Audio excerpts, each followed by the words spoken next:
Primeiro, eu queria te pedir para você contar seu nome completo, onde você nasceu, onde você vive e o que te levou a fazer jornalismo. Meu nome é Tainã Nalon Xavier, mas eu adoto Tainalon por motivos profissionais, porque Tainã é muito difícil as pessoas acertarem. É Tainá, Tayana, Diana, enfim, já ouvi de todas as formas possíveis o meu nome, então, de certa maneira, eu adotei Tai porque era um apelido que as pessoas já me chamavam e ficou. Eu sou jornalista, sou formada pela UERJ, eu me formei em 2000, fim de 2007, início de 2008, e sou do Rio de Janeiro, mas já morei em outros lugares. Morei em São Paulo durante um tempo, por motivos profissionais também. Eu trabalhei na Folha de São Paulo durante muito tempo. Então, eu trabalhei na Folha de São Paulo, na sucursal do Rio, quando existia a sucursal do Rio da Folha de São Paulo, trabalhei. E logo depois, 6 meses depois, eu fui para São Paulo, para a sede. Eu era repórter de cidade e administração pública, sobretudo, e nas eleições de 2010 fui transferida para a editoria de política para cobrir as eleições de então e nunca mais saí da área de política. E fui para Brasília, não pela Folha, eu acabei mudando de emprego, eu fui pelo G1 para Brasília, mas logo depois retornei para a Folha. Então, eu diria que assim, o G1 foi super importante por causa dessa mudança para ir para Brasília, e ir para Brasília foi super importante para a minha carreira, mas a minha escola de jornalismo, digamos assim, de grande redação, é definitivamente a Folha, nos seus vários lugares por onde eu passei. Como você falou, você é formada pela UERJ, né?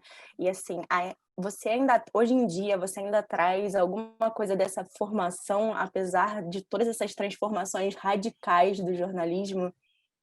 Olha, sim, porque eu, eu tive um dos meus primeiros contatos. Quando eu escolhi fazer jornalismo, assim como, sei lá, muitos jovens iludidos, escolhem porque gostam de escrever. E acham que é a melhor maneira de você conseguir é, escrever e fazer disso uma profissão, né? Porque não existe profissão de escritor no Brasil, assim, você não vive só disso. Então, de certa forma, é algo que talvez case convenientemente e te coloque numa posição em que você vai conhecer publishers, você vai conhecer editores e pessoas influentes que podem eventualmente te ajudar ao longo do caminho. Mas eu nunca escrevi um livro, por exemplo. E então, assim, o escrever para mim acabou virando algo secundário, sobretudo depois de eu ter aberto o Aos Fatos. Mas essa necessidade de criar, na verdade, foi algo que é, eu encontrei, eu já tinha antes, eu encontrei na UERJ porque eu consegui casar isso com os conhecimentos de ciência política e ciências sociais que certas disciplinas me deram. Eu tive professores muito bons na área de comunicação e cultura, na área de política e na área de novas tecnologias. E na a época que eu fiz graduação, discutia-se muito sobre a ascensão dos blogs e, sobretudo, dos blogs políticos e os blogs progressistas, que eram muito importantes na comunicação do lulismo quando Lula era presidente. Minha graduação era na época do governo Lula. Então, essas discussões eram travadas e eram muito importantes para a gente entender como se dava a comunicação política e o que seria o futuro do jornalismo. Assim, no fim das contas, o futuro do jornalismo não se traduziu em blogs, certo? Não foi. Houve um período de ascensão e houve um período de declínio. Mas o que a gente viu posteriormente, seja por consequência disso, ou porque enfim, a internet e as redes sociais propiciavam uma distribuição nova de notícias, as redes sociais. Lembrando que, na época da minha faculdade, Facebook não existia ainda como é, Twitter não existia ainda como o Orkut existia, mas não era eficiente na distribuição de conteúdo tanto assim, nesse nível. Então, na verdade, o que me parece é que os blogs foram um primeiro experimento de como que indivíduos, e naquela época jornalistas que tinham algum renome, que já tinham alguma carreira, podiam fazer jornalismo independentemente das redações. E isso evoluiu para outras coisas ao longo do tempo. Durante a década passada, da década de 2010, por exemplo, a gente viu uma proliferação aos poucos de veículos independentes, alguns deles politicamente ligados a partidos e a determinadas agendas, mas outros não, outros independentes e veículos jornalísticos que de fato deram certo e que fazem parte hoje de um ecossistema bastante grande do jornalismo em si, né? Enfim, eu não sei, eu não sou acadêmica para dizer e traçar um paralelo, uma linha do tempo, dizendo que tudo isso está dentro de um mesmo universo, né? Assim, o storytelling do jornalismo brasileiro, sobretudo o novo jornalismo, ou o jornalismo independente, ou a maneira que você queira dizer, o jornalismo que é praticado fora das redações tradicionais. Eu não sei se tudo isso tem a ver uma coisa com a outra, mas já na UERJ, lá em 2020, 2005, 2006, já dava para discutir isso largamente, era um assunto que me interessava muito. Você já trabalhou na Folha de São Paulo, como você falou, e nas eleições de 2010 você também participou de política, mas em 2014 a prática de checagem ganhou muita importância. Você acha que esse foi o ápice para vocês criarem o Aos Fatos em 2015, mesmo que já tivesse essa ideia, assim, mesmo que você já tivesse esse projeto em mente, alguma coisa sobre checagem? Na verdade, não, porque meu primeiro contato com a checagem de fatos foi em 2010 mesmo, na cobertura de eleições da Folha. A Folha, porque assim, a checagem como ela é hoje, ela ganhou uma certa popularização quando o Washington Post nos Estados Unidos e o PolitiFact nos Estados Unidos começaram a fazer checagem em função das eleições de 2008 nos Estados Unidos. Então, o Washington Post, se você pega a comunicação visual do projeto de checagem da Folha de São Paulo e pega a comunicação visual do projeto do Washington Post de 2008, o projeto visual da Folha de 2010 é muito semelhante ao do Washington Post. A Folha tinha um pinoquinho, e aí, à medida que um determinado uma personalidade política, mas um candidato dizia alguma coisa que tinha algum grau de falsidade, o nariz do Pinoquinho era maior ou menor, sabe? E tinha uma espécie de mentirômetro. O nome do projeto, na verdade, era mentirômetro. E eu era uma das pessoas, eu era redatora na época, e eu era uma das encarregadas a revisar essas artes, a fazer o copydesk das matérias que iam dentro desse projeto. Então, eu não sabia que isso se chamava fact-checking quando eu fazia. As pessoas não chamavam isso, as pessoas chamavam isso de é o projeto do mentirômetro da Folha. E aí, só em 2014, na verdade foi até um pouco depois de 2014, foi mais ou menos em 2014 que eu fiquei sabendo que isso se chamava fact-check, tinha um nome para isso. E existia uma técnica por trás disso, porque o Chequeado na Argentina tinha usado esses instrumentos e era um veículo independente que fazia esse tipo de medição da qualidade do discurso público dos políticos. 2014 também foi um ano que teve muita experiência de checagem também aqui no Brasil, né, com a agência pública e o Globo, mas, na verdade, o que eles fizeram foi aperfeiçoar um método que já estava aí, já estava sendo usado por outros veículos, mas não com o nome fact-checking. O Aos Fatos ele surgiu posteriormente a 2014, o Aos Fatos é de 2015, dentro da necessidade de verificar declarações quando os políticos não estavam em campanha eleitoral, porque praticamente todos os projetos de fact-checking brasileiros que existiram até então, cuja premissa era verificar a veracidade das declarações dos políticos, eles eram atrelados às eleições. E não sei se vocês se lembram, mas em 2015 a gente estava numa mega crise política dentro do governo Dilma. Dilma tinha acabado de ser reeleita, mas já existia uma série de questionamentos na justiça a respeito da legitimidade da eleição dela. Existia uma guerra explícita entre a presidência da Câmara e a presidência da República. Então,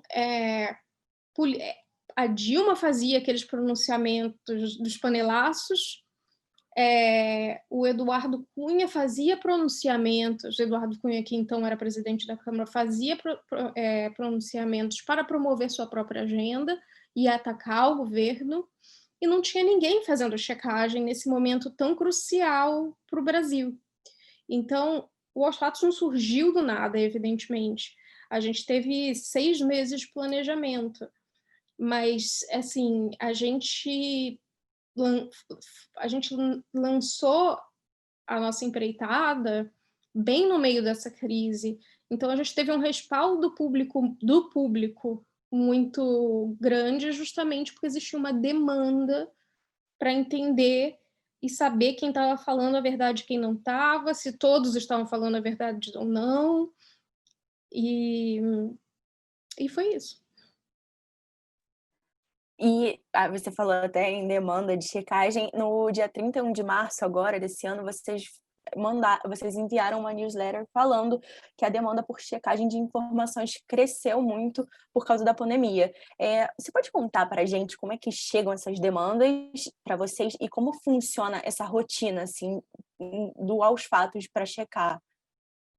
O Aos Fatos mantém canais de contato com o público por WhatsApp, pelas redes sociais também. A gente faz um crowdsourcing através de outras ferramentas, tipo CrowdTangle. A gente agora construiu uma ferramenta própria de monitoramento, que é o Radar Aos Fatos, mas em março não existia ainda. Então, na real, o que a gente viu foi, através do nosso canal no WhatsApp, ele quase entrou em colapso, na verdade. Assim. A gente tem um canal de WhatsApp, a gente tem 2 canais de WhatsApp. A gente já tem a Fátima Checadora, que é um robô que ajuda você a procurar checagens dentro do sistema dela, checagens que já estão prontas, e caso não estejam prontas, que não existam, o recado é enviado para a nossa redação para a gente saber que existe algum pedido relacionado àquele tema em específico, para a gente melhorar o nosso monitoramento com relação àquilo. E a gente tem o canal de WhatsApp manual, digamos assim, que é o que a gente mantém a nossa lista de transmissão, e é por onde as pessoas também enviam sugestões de checagem. Eles mandam as suas correntes de WhatsApp, as imagens, vídeos, enfim, para a gente checar. E naquela época, eu não vou conseguir me lembrar de números exatamente, mas eu lembro que aumentou talvez umas 7 vezes a demanda por checagem dentro dessa ferramenta do WhatsApp, dentro do nosso WhatsApp manual. Então, tinha dias que quem era responsável por fazer essa filtragem e jogar para a pauta e jogar para a equipe editorial investigar e ver se aquilo era relevante o suficiente para a gente fazer checagem, porque também tem isso. Tem coisas que circulam apenas dentro de bolhas, então a gente precisa encontrar, de certa forma, uma fórmula perfeita para fazer uma checagem de conteúdo sem estar promovendo aquele conteúdo que às vezes pode estar só restrito a alguma bolha. Então, nessa época, o nosso WhatsApp praticamente entrou em colapso, porque recebia muitas mensagens, muito mais mensagens do que a gente era capaz de ler em um dia, por exemplo. e os acessos ao site aumentaram vertiginosamente. A gente tem uma boa interação com as pessoas no Twitter, por exemplo, e as pessoas no Twitter nos mandavam DMs pedindo para a gente verificar coisas. Pessoas no Instagram mandavam para a gente, marcavam a gente para a gente verificar determinadas coisas. Era algo... Assim, 2018 foi uma eleição difícil e de uma proliferação muito grande de desinformação, mas me parece que, como a desinformação era uma questão mais de um lado do espectro político, era uma coisa mais controlável ou previsível ou mais repetitiva, eu não sei dizer exatamente o que é. Durante a pandemia, era algo que afetava rigorosamente todas as pessoas, independentemente de ideologias e enfim, inclinações políticas e preferências políticas. Por isso que no início me pareceu muito, muito difícil conseguir conduzir essa cobertura atendendo a torrente de mensagens que a gente recebia para verificar, e muitas delas de difícil verificação, porque, afinal de contas, o coronavírus naquela época, e ainda é, mas naquela época especialmente, era algo absolutamente desconhecido da comunidade científica, então a gente não tinha nem dados substanciais que atestassem determinadas teses que circulavam, a gente não tinha como dizer se determinado medicamento era eficaz ou não, porque os estudos ainda não tinham saído. A gente tinha como dizer algumas coisas básicas, do tipo, não, um chá com alho e água quente não vai melhorar você do coronavírus, entendeu? Mas eram coisas das mais absurdas às mais...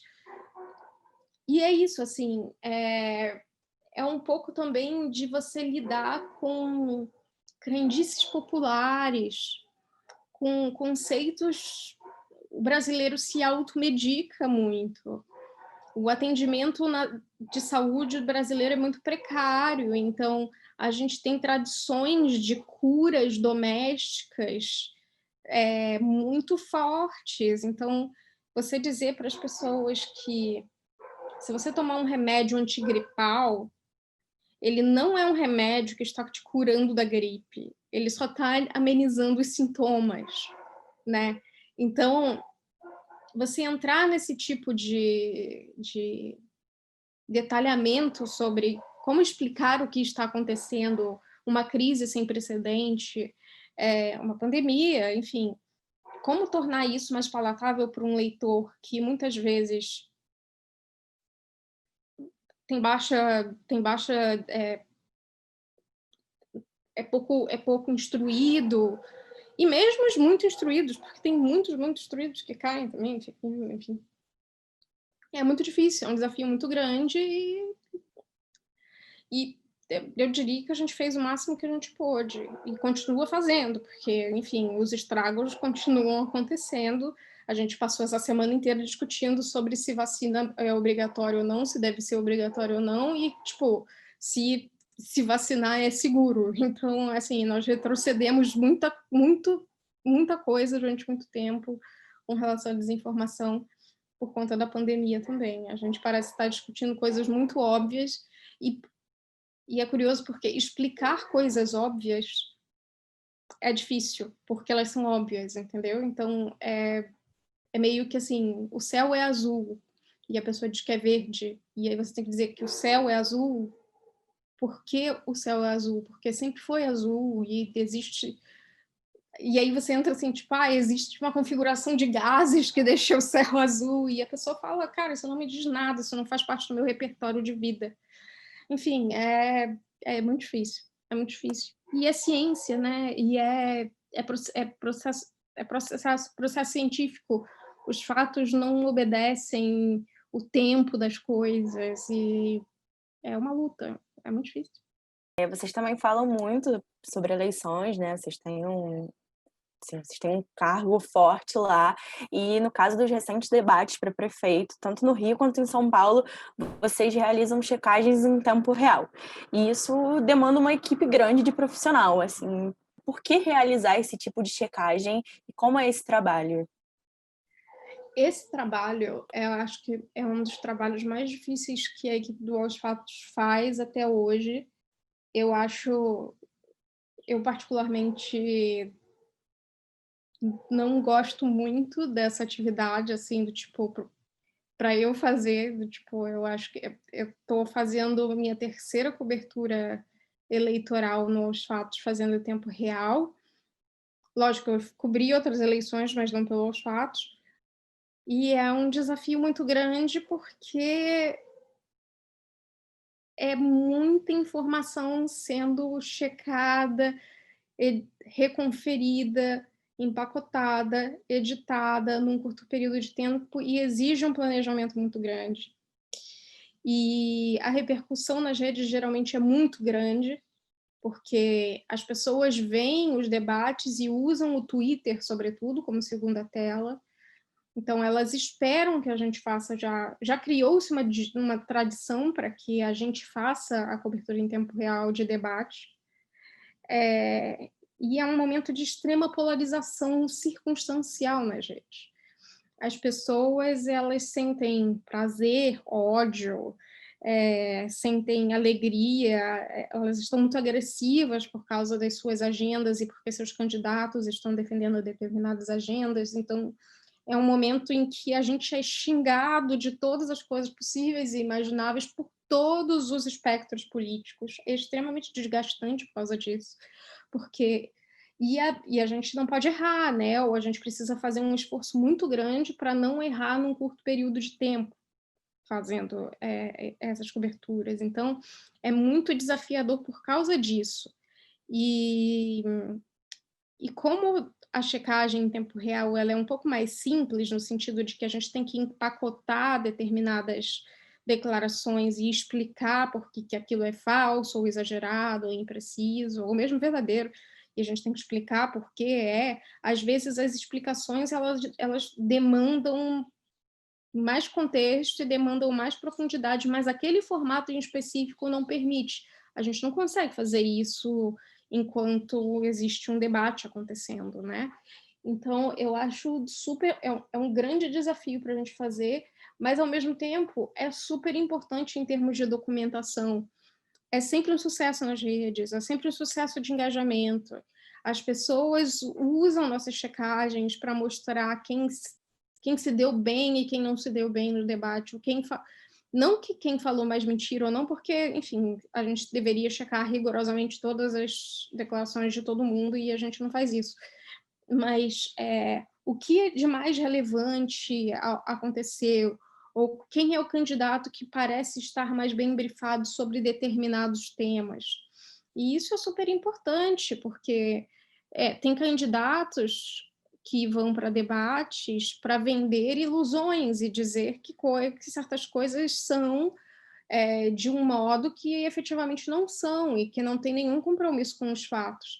E, por outro lado, tem outros candidatos que se vendem como experts, como especialistas em determinados assuntos e que mencionam números e falam palavras difíceis para dar uma impressão de que eles são justamente autoridades especialistas no assunto, mas, na verdade, eles estão falando uma grande bobagem. Então, a gente tem que navegar entre também a retórica política diferente de cada candidato. E, óbvio, no caso das eleições municipais desse ano, e a gente está tendo bem poucos debates, e em 2018 a gente também teve poucos debates, sobretudo depois da facada, é muito difícil. Quanto mais candidatos você tem, é mais difícil você checar, porque você precisa fazer um trabalho anterior de pesquisa sobre o que esses candidatos andam dizendo, o que eles já disseram no passado, qual é a especialidade deles. Então, por exemplo, se você tem um que foi secretário de saúde de determinado município, buscar a vida pregressa e ver o que o candidato já fez, ou o que é ruim, o que é bom, quais são os dados confiáveis sobre determinadas questões que ele fala. Quando a gente, por exemplo, aqui no Rio, que a gente está fazendo cobertura sobre os candidatos, os dois principais candidatos é o Crivella e o Paes, e é, de certa maneira, até mais fácil fazer esse tipo de monitoramento, porque os dois têm legado, né? Bastante recentes ainda por cima. Né? Um é prefeito, o outro foi o prefeito anterior, então ambos têm bastante dados, a gente consegue trabalhar bem com relação a isso. Mas tem candidatos que não têm um passado político no executivo, por exemplo, que seja fácil de a gente pesquisar sobre coisas que aquele candidato em específico quer falar. Ou tem candidatos que estão em cargos, mas ocultam dados sobre sua atuação política, né? Enfim, basicamente, quando a gente tem uma eleição com muitos candidatos, a gente tem que fazer um background check de muitos candidatos, e isso é bastante difícil. O segundo turno costuma ser mais fácil, justamente porque a gente já tem um histórico de declarações ao longo do primeiro turno que os candidatos já deram, e porque né, são dois candidatos só, então a gente consegue fazer um apanhado maior. Ao mesmo tempo, é mais difícil porque aí a rivalidade pega, né? Então, assim, dependendo da eleição, quanto mais polarizada é a eleição, quanto mais problemática é a eleição em termos de agressividade, ou mesmo uso de desinformação, mais difícil é também fazer a checagem em tempo real. Mas é algo que, por mais que eu não goste em termos assim, me causa... Eu brinco que a vinheta da Band, ela me causa taquicardia, sabe? Só de ouvir a vinheta do debate da Band me causa taquicardia, porque eu me sinto, meu Deus do céu, um debate. Mas é bastante recompensador, assim, eu acho que um motivo principal da gente fazer checagem é para que nesses grandes acontecimentos, como debates entre candidatos, a gente tenha a possibilidade de mostrar em tempo real, ou quase real, se se um candidato está falando a verdade ou não. Você concorda que um momento muito importante para a afirmação aos fatos foi o trabalho que vocês realizaram de checagem de quando a Marielle Franco morreu e começaram a circular vários boatos na rede social? E você pode contar, assim, como é que foi esse processo de checagem? Qual foi a repercussão para vocês? Vocês aprenderam alguma coisa com esse episódio? A gente aprendeu muitas coisas com esse episódio, e o primeiro deles foi ter um servidor mais robusto, porque a quantidade de acessos a essa checagem foi tão grande. A gente teve mais de 1 milhão de acessos em um fim de semana, só com essa checagem. Só essa checagem, não é tipo o site inteiro. Foi só essa checagem. E derrubou o site. E então, assim, a primeira lição é: tenha um site que suporte grandes picos de audiência. Mas, na verdade, essa checagem foi num sábado, né? Assim, a coisa começou a escalar numa sexta-feira, com uma nota da Mônica Bergamo, se eu não me engano, que dizia que existia uma juíza, uma desembargadora aqui no Rio de Janeiro, que estava postando barbaridades sobre a morte da Marielle nas redes sociais. E um deputado viu esse post, e também reproduziu isso no Twitter. Então, na sexta-feira à noite, estava crescendo no Twitter o engajamento nesse post desse deputado, que tinha origem também na nota que foi dada pela Mônica Bergamo, que repercutia acriticamente, né, assim, apenas reproduzia aquilo que a desembargadora dizia, que ela...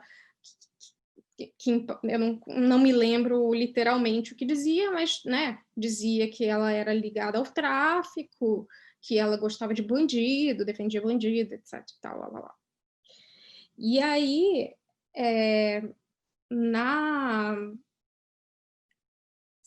no sábado de manhã, enfim, Isso tudo sexta-noite, e a gente acompanhando, assim, tipo, coisa estranha e tal, enfim, isso está crescendo, esses ataques, mas ainda era algo um pouco minoritário nas redes, entendeu? E aí, no sábado de manhã, o Fernando Rodrigues, do Poder 360, me ligou perguntando se a gente estava fazendo a checagem da declaração desse deputado, que se a gente estivesse fazendo a checagem, se eu poderia mandar para eles republicarem. E aí eu falei, não estamos, mas vamos fazer, então, já que, né, enfim. E aí, isso era tipo assim, 7 da manhã, 8 da manhã. E a coisa tinha crescido ao longo da madrugada. E aí eu comecei a fazer, porque fui eu que... Os fatos, ele não tem expediente no fim de semana, né? A gente trabalha de segunda a sexta e trabalha ocasionalmente no fim de semana quando é necessário. E nesse caso foi necessário, eu recrutei a Ana Rita, que é chefe de reportagem do Aos Fatos, para me ajudar a fazer, porque eu já estava fazendo, mas eram várias acusações, porque era o post da desembargadora citando algumas coisas, era o post do deputado, e já tinha se criado uma série de outras fake news com relação a Marielle. Eu não sei se você se lembra, que passou a circular uma foto que atribuía a ela sentada no colo do Marcinho VP, mas não era ela e não era o VP, enfim, isso já lembro dessa imagem fortemente nas redes. Então a gente tinha que fazer várias checagens de coisas diferentes, mas que apontavam para o mesmo caso. E aí a gente fez e publicou. E aí a gente publicou tudo numa checagem só. Eu lembro até que o título foi enorme, era tipo, não, Marielle não é vinculada ao tráfico, não casou com Marcinho VP, não sei o que, não sei o que. Era uma série de negativas sobre uma mesma coisa, e essa checagem bombou. E, na verdade, o grande desafio dessa checagem, na época, isso foi março de 2018, né, eu acho, se eu não me engano, faz tanto tempo, meu Deus, né, pensando em eras geológicas de tudo que aconteceu depois, essa checagem ela viralizou de tal forma que ela foi mencionada e reproduzida em vários sites que não estavam preparados para fazer esse tipo de checagem, porque efetivamente eram muito poucos os sites que faziam checagem sobre essas coisas que rodavam nas redes sociais, que eram, né, que, assim, lógico, tem o iFarsas, tem o Boatos, que são sites que são sensacionais e que trabalham com hoaxes de internet há muito, muito tempo, mas com uma pegada política e que uma pegada de contexto político só o Aos Fatos estava fazendo. Então, a gente conseguiu fazer isso e foi reproduzido em vários lugares e foi uma... E o que é engraçado, assim, meio... A gente não tinha noção do tamanho e da proporção que essa checagem ia tomar. E o que foi mais interessante para a gente e recompensador foi que essa checagem, acho que, se não me engano, é o pessoal da DAP, da FGV, que tem um gráfico sobre isso, que é o gráfico de desempenho do hoax, né? Do tipo, a ascensão do hoax nas redes, particularmente no Twitter, eu acho que é o gráfico deles. Aí mostra como cresceu o hoax, e aí tem um corte temporal de quando foi feita a checagem, foi publicada a checagem, que foi, tipo, sei lá, 11 horas da manhã do sábado, e aí logo depois, aí tem um pequeno pico de distribuição e depois desmonta. E, assim, basicamente o que aconteceu foi, a checagem, ela impediu que houvesse uma proliferação ainda maior de desinformação sobre esse tema. Então, assim, é um dos poucos cases que tem até hoje de que uma checagem foi essencial e conseguiu parar uma campanha de desinformação enfim, uma campanha de desinformação política. É muito raro isso acontecer, porque a maior parte das vezes as checagens não têm esse poder. Mas é lógico que isso não foi consequência da checagem só, entendeu? isso foi consequência de algo que é necessário fazer para que seja possível a verdade factual prevalecer contra as mentiras que a gente vê na internet, que é uma mobilização geral da sociedade de compartilhar ativamente checagens de fatos e contraditar pessoas que estejam compartilhando determinado conteúdo. É lógico que foi uma situação extrema, a gente está falando de um assassinato político, a gente está falando de uma situação que até hoje a gente não tem conclusão sobre o que de fato aconteceu, mas me parece que a gente precisa que mais engajamento com checagens de fatos sejam feitas, pessoas estejam mais engajadas juntas durante um período de tempo específico para fazer valer a narrativa factualmente verdadeira e derrubar aquilo que é falso. A gente aprendeu isso a partir desse momento, e foi uma mudança de mentalidade mesmo para a gente bastante grande sobre qual é a necessidade de checar fatos na hora que eles estão saindo do controle, né? Ou seja, tomando proporções muito grandes nas redes sociais, enfim.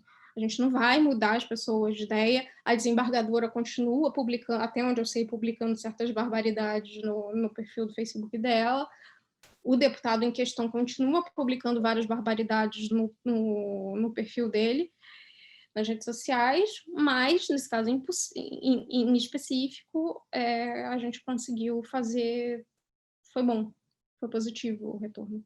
Assim como nessa checagem de fatos da Marielle, vocês usam os selos, né, de verdadeiro, impreciso, e foi através desses selos que a prática de checagem foi se estabelecendo. Assim, no site de vocês mostram que o primeiro grande projeto que vocês realizaram foi com a Cidade dos Sonhos, né, com os candidatos a prefeito de São Paulo em 2016. Dessa experiência que vocês tiveram, e desses primeiros 5 anos, com a troca de experiências e com as outras agências, como é que você vê a importância desse método, e quais seriam as suas limitações? Os selos, eles são sempre um problema, assim. Tipo, ame ou odeie, mesmo dentro da redação, sabe? Porque, assim, o selo de falso é fácil de você aplicar um selo de falso. O selo de verdadeiro é fácil de você aplicar um selo de verdadeiro. Mas você estabelecer um contraditório também é fácil, tipo, é contraditório. Tipo, a pessoa está dizendo algo que disse algo diferente antes, no passado. É fácil de comprovar. Mas os selos que demonstram nuance, às vezes as pessoas ainda causam muita confusão no sentido assim, por que vocês usaram exagerado para fulano de tal e usaram falso para outro fulano de tal? Vocês estão passando pano para o primeiro fulano de tal porque vocês usaram exagerado para um e não... Mas existem regras, na verdade, editoriais para o uso desses selos. E existe diferença entre algo que é exagerado e algo que é falso. O exagerado, por exemplo, é algo que é quase falso, mas não é, porque existe um fundo de verdade. A gente também tem o selo de impreciso, que é um selo que seria quase verdade, mas precisa de uma explicaçãozinha a mais. Mas muita gente acha que é pegação no pé, que é como que você vai dar um selo de impreciso para algo que praticamente... O argumento é verdadeiro, ele só usou os números um pouco errados. Mas então, justamente, é impreciso por causa disso. Assim, não é... As pessoas levam muito para o lado pessoal da coisa. E, na verdade, a gente não está checando o político, a gente está checando a substância da declaração deles. Só que num ambiente polarizado como o nosso, em que a política está extremamente conflagrada, em que as pessoas acham que tudo é uma grande conspiração contra os políticos, né? A gente apesar de a gente ter um projeto que contabiliza todas as declarações falsas e distorcidas do Bolsonaro, e já chegou a mais de 1.500 declarações, não sei o quê, volta e meia, quando a gente vai dar algum contexto sobre alguma declaração do Bolsonaro que não é falsa, a gente está passando pano para o Bolsonaro. Então, assim, é muito difícil comunicar com selos mesmo, e eu acho que no início era extremamente necessário você ter selos para você indicar onde estavam as imprecisões, onde poderia ser melhorado o discurso público, sabe assim? Mas que num ambiente em que muitos dos políticos, e não são poucos, são muitos políticos, usam da mentira como plataforma política, talvez não me pareça tão efetivo assim, ou seja, um instrumento que ele é melhor aplicado em situações mais normais, digamos assim, de estabilidade política, enfim, quando a disputa política não está mais na substância do que está dito, sei lá. Uma das coisas que eu sempre reclamo hoje a gente está muito refém de checar muito do que a direita fala, porque a direita ela acaba conseguindo concentrar a agenda política nela mesma. Eles têm um uso de redes sociais muito grande, eles pautam a mídia de um modo muito eficiente, é tudo muito bem feito no sentido de eles estão ali para chamar atenção a eles mesmos, então tudo parece girar ao redor dessas personalidades, das mesmas personalidades de sempre, que protagonizam as notícias e cujos discursos e cujas agendas são mais promovidas e mais midiáticas. Então, a gente tem muita dificuldade, por exemplo, de verificar declarações de políticos sobre projetos de política pública, que é o motivo pelo qual o fact-checking foi criado, foi saber se algum gestor, alguma autoridade estava munido dos melhores dados possíveis para construir políticas públicas de governo. E hoje a gente gasta grande parte do nosso tempo checando se... Tá, não grande parte do nosso tempo, eu estou dando um exemplo extremo, mas assim, a gente gasta nosso tempo checando se a vacina tem um chip do Bill Gates, entendeu? Esse tipo de checagem, eu sei que é ridículo, assim, falar, quando você fala isso e você pensa, cara, não é possível que pessoas acreditem nisso. Mas não é só nisso que as pessoas acreditam, elas estão dentro de um contexto que faz elas acreditarem e desconfiarem de rigorosamente tudo. Não é que elas acreditem piamente naquilo, mas é porque elas recebem uma enxurrada de desinformação tão forte que elas ficam desnorteadas e tudo parece crível e tudo parece uma grande bobagem ao mesmo tempo. Então, assim, os selos acabam sendo secundários nessa questão. A gente já pensou várias vezes em revisar os selos e pensar em fazer alguma coisa assim, é verdadeiro e falso, e a gente cria um selo ali no meio que diz que é um selo do tipo tome cuidado, ou tem algo existe problemas aqui. Mas no fim das contas, os políticos continuam dizendo coisas exageradas, e os políticos continuam dizendo coisas insustentáveis e imprecisas, e a gente precisa usar esses selos para mostrar isso. A gente não pode pautar o nosso processo editorial pelo fato de que o ambiente de debate de política está tão ruim e que a gente não consegue verificar dados sobre políticas públicas porque simplesmente elas não são discutidas, que a gente tem que mudar o nosso método. Na verdade, a política tem que mudar e tem que voltar a ser um ambiente de discussão qualificada em que a gente possa checar as declarações de políticos qualificados e dizer onde que existe erro ou não, e não onde existe delírio e completa descompromisso com a realidade, entendeu? E você também é realizadora do projeto Radar, né, que foi lançado esse ano, e neles vocês trabalham com um conceito diferente do dos selos, vocês trabalham com a nota da qualidade da informação. O objetivo, acho que é destacar o que a gente chama de informação de baixa qualidade, né? Esse seria mais um termo para desinformação, para fake news? Como é que vocês chegaram nesse conceito? O problema da desinformação é que nem tudo é verificável, né? Assim, você tem, evidentemente, teorias da conspiração, ou você tem declarações e posts nas redes sociais que são falsos. Tipo, distanciamento social não faz diferença na pandemia. Isso é uma declaração recorrente e todo mundo sabe que é falso. É falso. Mas dentro dessas várias, como eu posso dizer, dentro dessas várias informações que circulam nas redes a respeito do mesmo tema, como, por exemplo, coronavírus, você vai encontrar peças peças de baixa qualidade, digamos assim, que tendem a ser desinformativas, mas não são passíveis de checagem. Então, a gente não tem como comprovar grande parte das coisas.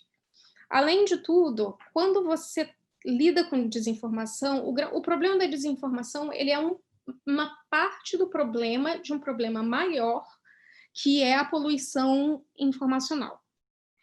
Então, num ambiente fragmentado de redes, você pode... Uma informação verdadeira e factualmente correta, produzida por profissionais, enfim, jornalismo, compete da mesma maneira que uma informação falsa, que é produzida por você não sabe quem, com que intenção, enfim, mas estão lá, estão todas juntas dentro do mesmo bololô de informação que é uma rede social. De discernir o que é verdadeiro e o que é falso dentro disso é um trabalho secundário, porque muitas pessoas elas estão nas redes e são alimentadas por conteúdos de baixa qualidade, que não necessariamente são patentemente falsos, mas fazem uso de linguagens alarmistas ou uso de vocábulos que são cheios de subjetividade, né? Por exemplo, vírus chinês. Alguns negacionistas da pandemia, eles usam essa palavra. Tudo bem, o vírus é chinês porque teve origem na China, mas eles não usam isso para situar a origem do vírus, eles usam isso para politizar e para criar uma narrativa que aí sim é desinformativa e que aí sim pode ser ou não desinformativa, mas é desinformativa pela substância e o significado da palavra em si, que não é verificável. Se a gente for verificar vírus chinês, é verdadeiro, o vírus é chinês. Mas a aplicação dessa palavra tem conotação desinformativa, ela serve para um propósito que é criar uma noção narrativa desinformativa. O mesmo vale para vários outros tipos de vocábulos. Eu uso o vírus chinês porque talvez seja o mais evidente, mas a gente já tem vários outros léxicos dentro do negacionismo da pandemia, por exemplo, que é, sei lá, vacina, que é a vacina chinesa, que muitos dos questionadores da pandemia usam. Fraudemia, é outra palavra, que são palavras que chamam a atenção das pessoas para dentro de contextos desinformativos, mas, assim, isso não é passível de checagem.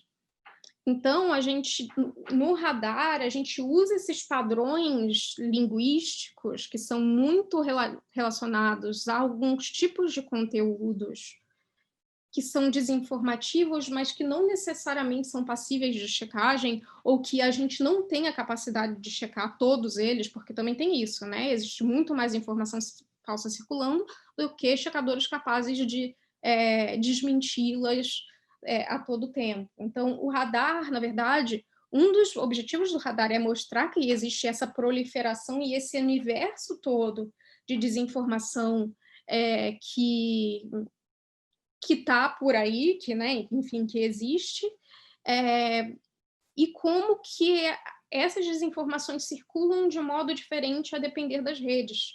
Porque, na verdade, uma das coisas que me incomodou muito, sobretudo depois das repercussões das eleições de 2018, foi que a culpa era do WhatsApp, e que a culpa era da tia do WhatsApp, e das pessoas que compartilhavam informações falsas no WhatsApp. E não é. A desinformação, ela está dentro de todas as plataformas. Ela, na verdade, ela só é eficiente porque você recebe alguma coisa no seu WhatsApp, alguma coisa falsa no seu WhatsApp, e aí você abre o seu Facebook e informações muito semelhantes àquelas que estão no WhatsApp, que tem uma narrativa parecida, mas às vezes é uma estética diferente e tal, e são produtores de informação diferentes, mas está lá no Facebook, e aí você abre o seu Instagram, é a mesma coisa, e aí você vai no Google e busca por alguma informação sobre aquilo, e o Google te traz a busca personalizada de acordo com as afinidades que você tem. Então, assim, é muito difícil de você sair de um ambiente desinformador, porque as pessoas não caem em fake news, elas estão rodeadas de desinformação o tempo inteiro, porque a desinformação é uma maneira das pessoas, como posso dizer, compartilharem de valores juntos, né? É um compartilhamento de afinidades, e o que as redes sociais faz é justamente aproximar pessoas que têm afinidades. Então, elas acabam compartilhando também desinformações por terem graus de afinidade e por conta disso. O radar, ele vem para mostrar que está em todo lugar, as narrativas são muito parecidas, só mudam o formato, a mídia, mas que o problema ele é endêmico em todas as plataformas. Não adianta combater desinformação no WhatsApp, porque ela vai estar em outra plataforma também, ela vai migrar para outra plataforma, ou o tipo de desinformação que vai estar numa plataforma é talvez até mais grave ou diferente. A gente vê a quantidade de conteúdo desinformativo no YouTube, é um negócio assustador, e existe muito pouco conteúdo jornalístico verificado, bem feito, enfim, no YouTube para contraditar isso. Com o radar isso fica bastante claro. E você falou muito sobre a questão agora de desinformação, né? E fake news. Aí, o que você acha do termo fake news? Você acha esse termo válido ou não gosta muito dele? Olha, assim, a gente, no Aos Fatos, a gente evita usar, porque justamente é uma expressão que foi politicamente disputada. O Trump, nos Estados Unidos, usa fake news para dizer que é algo com que ele não concorda, não é como se fosse uma espécie de xingamento, né? Como se fosse uma espécie de acusação de produzir algo que é desfavorável a ele. Enfim. Fake news é notícia falsa na tradução literal, e notícia falsa na tradução literal é apenas um aspecto do universo inteiro de desinformação, né? Hoje a gente tem desinformação, correntes de WhatsApp são desinformativas e não necessariamente são notícias falsas. Memes, imagens, vídeos, eles não necessariamente são notícias falsas, eles são desinformação. Então, assim, é uma linguagem que simplifica muito algo que não é um fenômeno, que foi um fenômeno particular dos Estados Unidos em 2016, porque, de fato, existiam sites que publicavam notícias falsas lá, né? Assim, o problema de 2016 foi sobretudo esse, foram indústrias de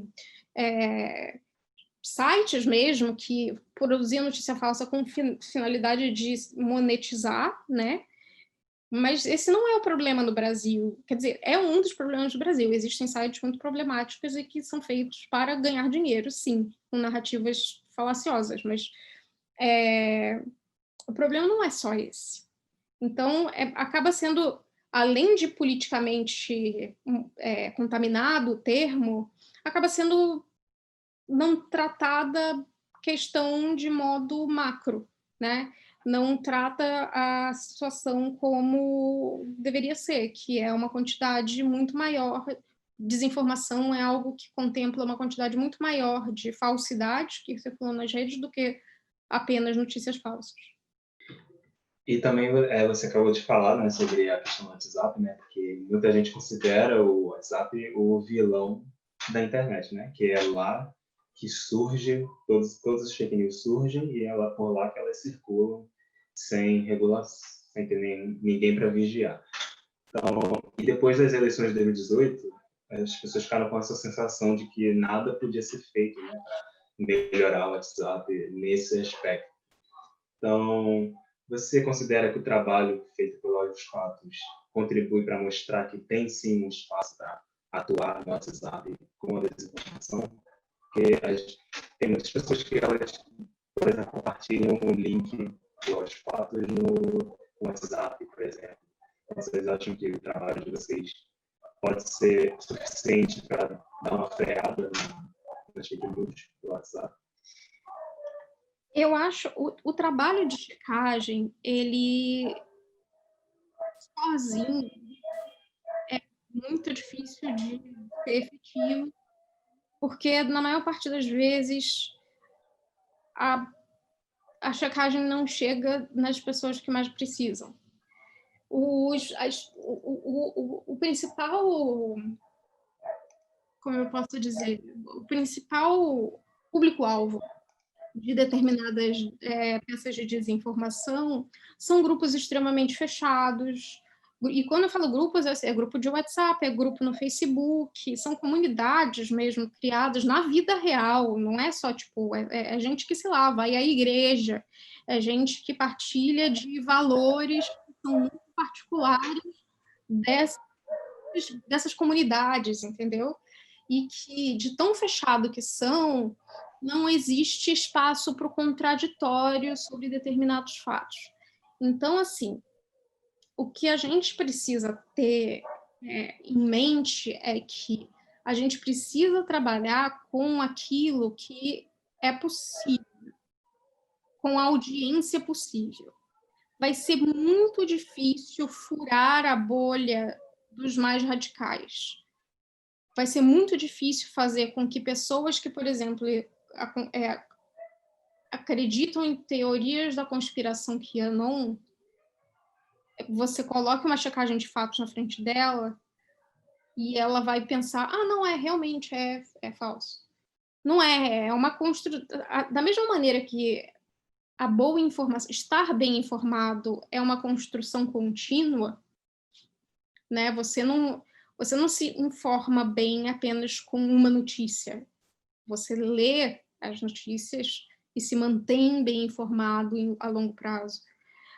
O mesmo vale para os valores que são compartilhados por esses grupos mais extremistas. Então, ou se faz um trabalho de aproximação de grupos extremistas bastante longo e possivelmente muito perigoso, dependendo do grupo extremista de quem a gente está falando, para convencê-los de que, olha, essa conspiração ela não existe, não existem autoridades que secretamente se reúnem para explorar crianças e fazer cultos a satanás, sabe, assim, tipo, nesse nível de loucura. Não é com essas pessoas que provavelmente a gente vai estar conversando. O que a gente mais precisa hoje, a gente sabe que o Brasil, por exemplo, por mais que a gente tenha um governo de extrema-direita, a gente sabe que o brasileiro não é de extrema-direita e que não necessariamente todos os brasileiros concordam com a pauta do governo e, sobretudo, com as diversas mentiras que o Bolsonaro diz, por exemplo. A gente sabe disso. Então, a gente precisa alcançar justamente essas pessoas que estão em dúvida ou que pensam, não, mas ele está só exagerando com relação a isso, e mostrar para essas pessoas a checagem de fatos e introduzir essas pessoas a um consumo de informação saudável, há necessidade de ler jornais, há necessidade de ouvir rádio, de ver televisão, você dizer que você não precisa concordar com todas as informações que você recebe, que o mundo é ruim mesmo, vai ter má notícia, sabe? Vai ter muita má notícia e você precisa aprender a lidar com essas frustrações. Eu acho que tem um componente aí de educação sobre como lidar com as informações que você recebe. Eu acho que esse trabalho é mais essencial e a checagem de fatos tem esse potencial, mas só aos fatos não é eficiente para isso. É muito necessário que todos os veículos tenham iniciativas de checagem de fatos para que você possa mostrar que, você mostra que, não, então, olha, o Aos Fatos mostrou que isso é falso, é a pessoa. Mas o que é o Aos Fatos? Eu não acredito no Aos Fatos. Aí você vai e pega, não, mas aqui, ó, o fato ou fake também fez e mostrou que é errado. Ou, não sei o que, o Comprova foi lá e mostrou que está errado. E aí, construindo uma relação de confiança a partir de várias fontes de informação diferentes. O que as pessoas precisam para elas estarem bem informadas não é se informar por apenas um lugar, um veículo. Elas terem noção de que elas precisam ouvir vozes diferentes e, a partir disso, tirar as suas próprias conclusões a partir de fatos verificados profissionalmente. E que tudo bem não ter opinião sobre tudo e tudo bem achar que tá tudo uma bosta, porque tá, entendeu? E é isso, é difícil. E numa época de crise, isso é, enfim, ainda mais difícil, mas é um processo. E a gente tem que lembrar também que, na verdade, a gente está dentro de um processo de revolução informacional. E é uma coisa que a gente fala pouco e que a gente fica sendo tipo, é o apocalipse informativo, todos acreditam em fake news, onde vamos parar? E, na verdade, a inclusão digital do brasileiro efetiva se deu nos últimos 10 anos, com os smartphones. Antes dos smartphones, os brasileiros mal tinham internet nas suas casas. Em geral, eles iam a lan houses para consumir internet. Em geral, eles consumiam internet no trabalho. Eles não tinham internet em casa. Então, é uma novidade para o brasileiro, de modo geral, receber informações diretamente num dispositivo que ele carrega para todo lugar. Então, assim, a gente também está passando por uma fase de adaptação e que pode ser que melhor, pode ser que não, sei lá, enfim, pode ser que piore. Eu não sei o que vai acontecer daqui a 10 anos, o que vai ser o smartphone da próxima década, sabe? Mas isso também faz parte de um processo de se acostumar a lidar com um excesso de informação também. Você falou também sobre que todos os veículos assim poderiam, né, fazer tipo, essa cadeia de para criar como se fossem suas próprias agências secretas, né? Porque agora tem os fatos, também tem boatos, né, também. Então, só vai, né, se concretizar quando tiver muitas pessoas para verificar essas notícias, né? E a gente notou também que recentemente vocês fizeram uma parceria com o TSE, e vocês acham que essa parceria ela pode ajudar nesse sentido? E como essa parceria ela foi feita? O que vocês esperam, né? A gente a gente tem uma parceria com o TSE já faz uns anos. No início de 2019, a gente fez uma primeira parceria com eles para que eles ouvissem da gente soluções e como que a gente poderia atuar juntos para combater a desinformação. No caso da parceria com o TSE, o que grande parte do motivo dessa parceria, porque as eleições são municipais, né? Então o TSE ele não está tanto em evidência quanto os TREs locais, né?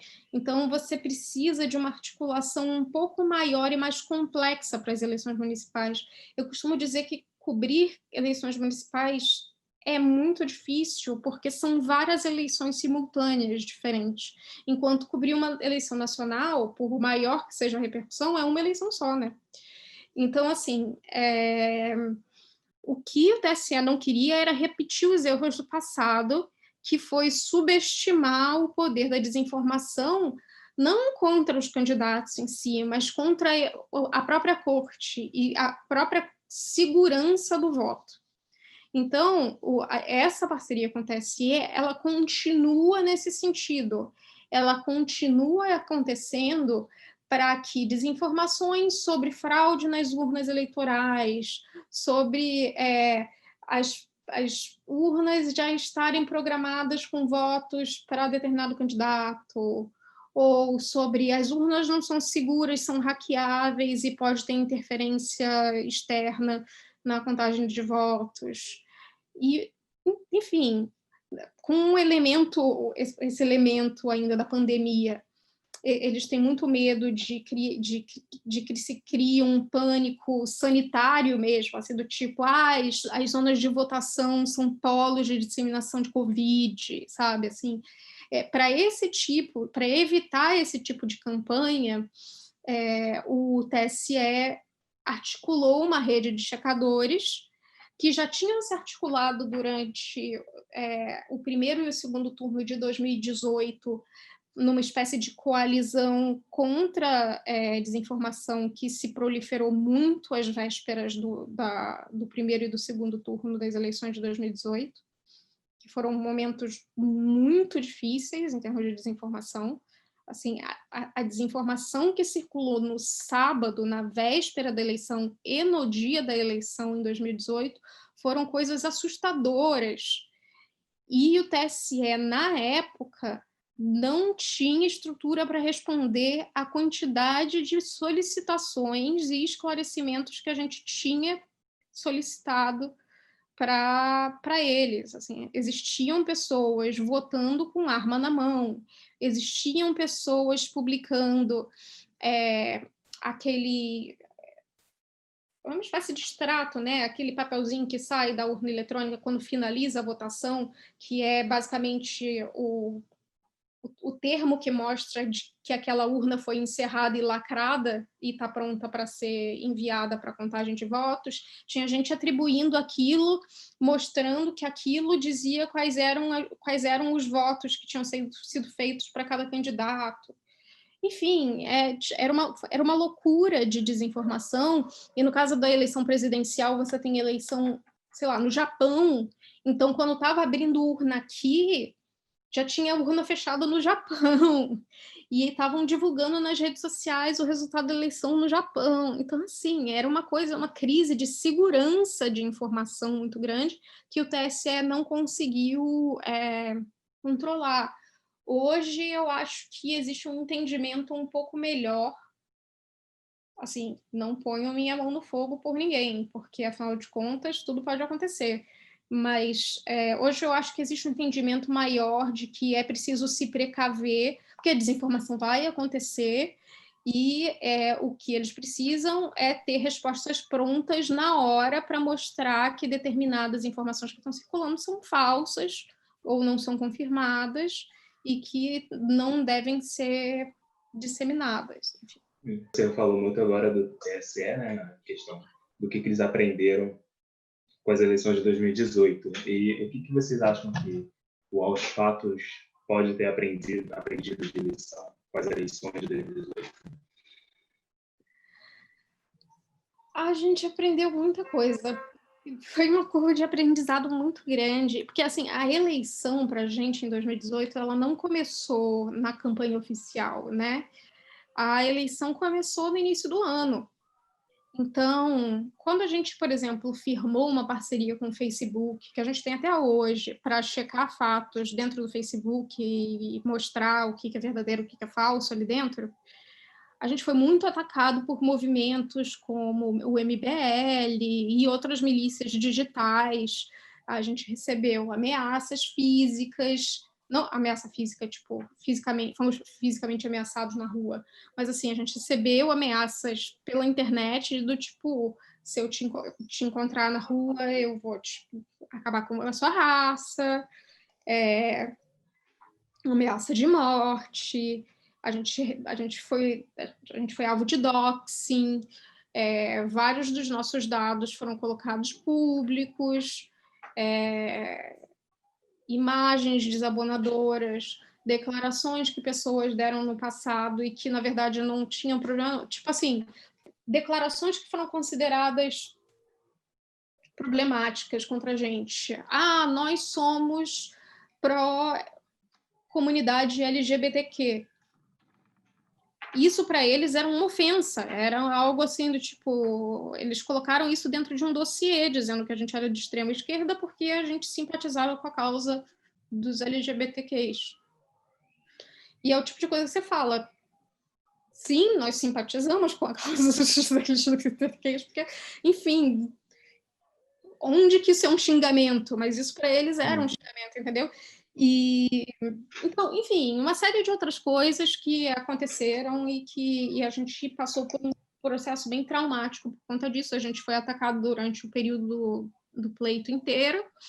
Então, na verdade, eu acho que o que é o nosso maior aprendizado, porque isso não passou. A gente continua sendo alvo dessas campanhas de ódio. Volta e meia, a gente hoje sofre assédio judicial de alguns políticos, alguns mandatos, pessoas, funcionários públicos e tal, não sei o quê, que não concordam com o que a gente publica e acionam a gente na justiça. A gente está respondendo, até onde eu sei, 4 processos diferentes no momento. E isso é evidentemente problemático. Os fatos são uma operação pequena, é uma empresa pequena. Uma coisa é você processar, sei lá, a Folha, a Globo e tal, não sei o quê. Os fatos, nós somos pequenos, mas somos processados, somos atacados nas redes, etc. E tal. Então, a gente teve que criar protocolos internos sobre como lidar com esse tipo de ódio nas redes, de como não dar trela para esse tipo de coisa, ou não levar tão a sério, porque a gente não sabe, no fim das contas, se aquilo, quão artificial é aquilo, se aquelas pessoas existem de fato, e quem está por trás daquilo também, a gente não sabe. Então, hoje em dia, por mais esquisito que possa parecer, e não deveria ser assim, eu sei, eu não deixei de usar o Twitter, eu não fechei o meu Twitter. Assim, eu tenho minhas outras redes fechadas, eu tenho meu Instagram fechado, eu tenho meu Facebook fechado, não sei o quê, mas eu não deixei de usar o Twitter. Por quê? Porque eu não vou deixar de usar por causa disso. Então, eu recebo xingamento e tal, não sei o quê, vejo umas coisas bem problemáticas lá, de vez em quando. Sei lá, uma vez por mês acontece alguma campanha de ódio contra mim ou alguém da minha equipe. E, enfim, vida que segue, entendeu? É um aprendizado péssimo, porque não deveria ser assim, né? Deveria ser um ambiente em que esse tipo de coisa não fosse permitido, mas enquanto eu não vou deixar de postar as minhas coisas, postar o meu trabalho e as minhas impressões sobre a vida, que eu não uso o Twitter só para falar de trabalho. Eu acho que, enfim, eu tenho liberdade de dizer o que eu quiser e assumir as consequências, é lógico. E vai ser assim. Mas a gente tem protocolos de segurança hoje que a gente teve que desenvolver e dar, assim, toda pessoa que é contratada nos fatos tem que passar por uma série de recomendações, do tipo, evite dar opiniões que fazem parte do escopo do seu trabalho, né? Assim, não opiniões muito polarizantes. É possível que não dê nada num certo momento, mas em algum momento no futuro, alguém vai lá vasculhar o seu passado e vai ver o que você falou em 2003 num fórum obscuro na internet, entendeu? Então, assim, esteja ciente de que essas coisas vão acontecer e se proteja. E se precisar, a gente dá assistência psicológica, enfim, alguma coisa assim, mas é isso. O aprendizado maior, na verdade, foi esse. Porque, em termos de desinformação e procedimentos enfim, percepção de como que as coisas estão funcionando, a gente vive uma grande campanha de 2018 até hoje, né? Então, assim, em termos de substância editorial da coisa, não mudou tanto. E você falou, né, sobre a equipe do Aos Fatos é Pequeno. E como que você acha que ela se difere, né, de quando o Wallshot foi fundado do que é hoje, né? Como vocês evoluíram nesse sentido? Nossa, muito. O Aos Fatos começou com 2 pessoas, eu e o Romo, que é diretor de tecnologia do Aos Fatos. Ele é desenvolvedor e ele é responsável por praticamente toda essa pegada mais tecnológica que a gente tem.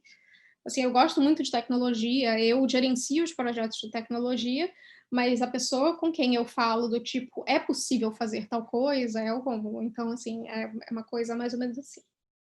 Hoje o Aos Fatos tem 18 pessoas, eu acho, se eu não me engano. Então, a diferença é bastante grande. E cresceu bastante muito em função do projeto do Radar, né, que a gente começou a desenvolver no ano passado. Então, eu acho que eu diria que, grosso modo, de modo bastante ignorante assim, metade dos fatos é a redação editorial tradicional, que faz checagem, investigação de desinformação, etc., e metade é o radar, que é a unidade de inteligência que produz relatórios e faz acompanhamentos macro de redes sociais para identificar campanhas desinformativas, entender quais são os principais atores que estão disseminando determinadas peças e versões de desinformação, e dar um sentido macro para aquilo que a checagem não consegue dar. A checagem, ela atua num sentido micro, ela atua num sentido quase de jornalismo de serviço, né? Que está ali para informar a pessoa sobre uma determinada coisa. O radar, ele dá uma dimensão mais macro do que está acontecendo dentro de temas específicos. E também você, como você falou, agora vocês têm 18 pessoas na equipe, né, mais ou menos, e o financiamento, então, provavelmente vem crescendo, né, ano a ano, o financiamento do Wallshot. Você vê isso como um sinal de que vocês estão, assim, no bom caminho? Eu vejo como a grande parte do financiamento do Aos Fatos vem de empresas de tecnologia que necessitam da consultoria do Aos Fatos para entender o fenômeno da desinformação e como que a desinformação afeta as suas plataformas. Então, por exemplo, a gente tem essa parceria com o Facebook, que é uma parceria de checagem de conteúdo dentro da plataforma. Como o Facebook, assim, lógico, o que acontece o que a gente vê na nossa cara, pessoas que eventualmente compartilharam informação falsa ou distorcida dentro da plataforma são avisadas de que aquela informação é falsa ou distorcida. Mas é óbvio que a gente checa e os padrões de desinformação que existem, que eles vêm a partir do trabalho de um conjunto de checadores, porque não é só o Wallshot que faz isso é um programa mundial, eu nem sei mais quantas iniciativas de checagem no mundo inteiro fazem parte desse programa. É lógico que o Facebook faz uso desse tipo de trabalho para subsidiar suas policies internas com relação a conteúdo desinformativo dentro da plataforma. Todas as plataformas estão muito preocupadas com isso. Agora, se elas estão preocupadas com isso por motivos legítimos ou ilegítimos, isso é discutível. Tem plataforma que, né, enfim, não pode se dar ao luxo de ter só conteúdo desinformativo, porque o seu apelo comercial, os seus ativos, os dados que elas têm. Imagina o Google ser um grande buscador de conteúdo fraudulento. Não serve para nada, entendeu? O Google precisa trazer resultados bons o tempo inteiro para se manter relevante. Não adianta nada você ir lá e buscar, sei lá, terra plana e aparecer um resultado falando a Terra é plana. Assim, a função da plataforma falhou miseravelmente, né? Então, assim, hoje a gente tem muitos não muitos clientes, porque não são tantos clientes, mas assim, a gente vê muito interesse das plataformas nesse tipo de consultoria e aconselhamento. A gente também é financiado pelo público, né? A gente tem um programa de membros e é isso, assim, a nossa produção é subsidiada sobretudo por isso, por inteligência, por produção editorial e por apoio de membros. E E tem crescido, é bom, tem crescido porque o problema não tem diminuído, inclusive. Então, assim, enquanto houver esse problema de desinformação, e ele não vai embora, ele não é uma coisa que, puf, o Trump saiu da presidência dos Estados Unidos, acabou a desinformação. Não, não existe isso. Quer dizer, eu não sei nem se isso vai acontecer, mas mesmo que aconteça, não vai embora, né? As coisas chegaram numa proporção, sobretudo nos Estados Unidos, e eu falo dos Estados Unidos porque, infelizmente, as plataformas elas se pautam exageradamente dentro da realidade americana, a despeito de todas as variáveis regionais de outros países, as decisões são muito tomadas com base na realidade americana. Então, o que a gente vê hoje, que essas ações que o Facebook faz, que anuncia que removeu comunidades QAnon, ou que o Twitter anuncia que está deletando conteúdos falsos sobre vacina ou sobre violência, isso tudo é para atender um público específico, que é o público americano. A gente não sabe se isso vai acontecer aqui no Brasil, sei lá, em 2022. Ou se eles vão aperfeiçoar esses métodos de combate à desinformação para as eleições de 2022. Eu estou falando no Brasil em 2022, porque a gente é um mercado grande para eles. Mas tem eleição na França ano que vem. Tem outras eleições muito grandes no ano que vem que vão acontecer e que também vão ser um grande teste para as redes sociais. Então, é um processo contínuo. É difícil dizer quando que isso vai acabar e se a equipe do All Shots vai crescer em função disso. A gente está sempre procurando inovações e novos meios de combater e entender o fenômeno, porque mesmo entender o fenômeno é muito difícil. Cada país é um país, o Brasil é um país continental, uma desinformação que circula num lugar não necessariamente circula em outro, e por aí vai. E já que você mencionou outros países, né, França, Estados Unidos, o que você acha que difere a nossa checagem no Brasil com os outros países? Ai, é tão difícil dizer isso. Porque, assim, muitas das desinformações que a gente vê hoje no Brasil, elas são importadas. Você pega todo esse movimento anti-vacina ou movimento anti-máscaras, isso é muito americano. Isso começou nos Estados Unidos e foi importado para cá. Ao mesmo tempo, o brasileiro ele adapta à realidade local determinados boatos, né? Por exemplo, uma coisa que a gente viu mês passado, ou retrasado, enfim, foi relativamente recente, que por exemplo, esses movimentos QAnon, né? Que são movimentos de conspiração extremista que acreditam que existe um deep state americano em que autoridades como Bill Clinton, Bill Gates, sei lá, enfim, Hillary Clinton, enfim, sei lá, Tom Hanks, enfim, uma quantidade, tipo, atores de Hollywood, autoridades, pessoas do mainstream, digamos assim, do establishment americano, fazem parte de uma seita satânica que explora crianças através de tráfico de crianças para fins de pedofilia. E, assim, existem, enfim, grosso modo, a conspiração é essa, mas tem várias coisas, né? E aí, por exemplo, tem a questão da vacina do Bill Gates, que também faz parte dessa conspiração, dos microchips da vacina do Bill Gates também fazem parte dessa conspiração também. Isso foi importado para o Brasil, não desse modo, não, quer dizer, lógico, você vai ver o microchip do Bill Gates também em certos boatos que você vai ver pela internet. Mas no mês passado, ou retrasado, surgiu um boato de que os ministros do Supremo, eles todos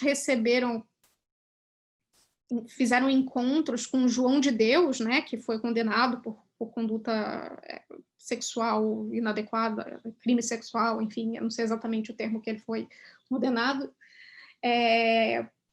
para abastecer uma rede de pedofilia. Então, assim, eles adaptaram um contexto local para uma conspiração que veio de fora.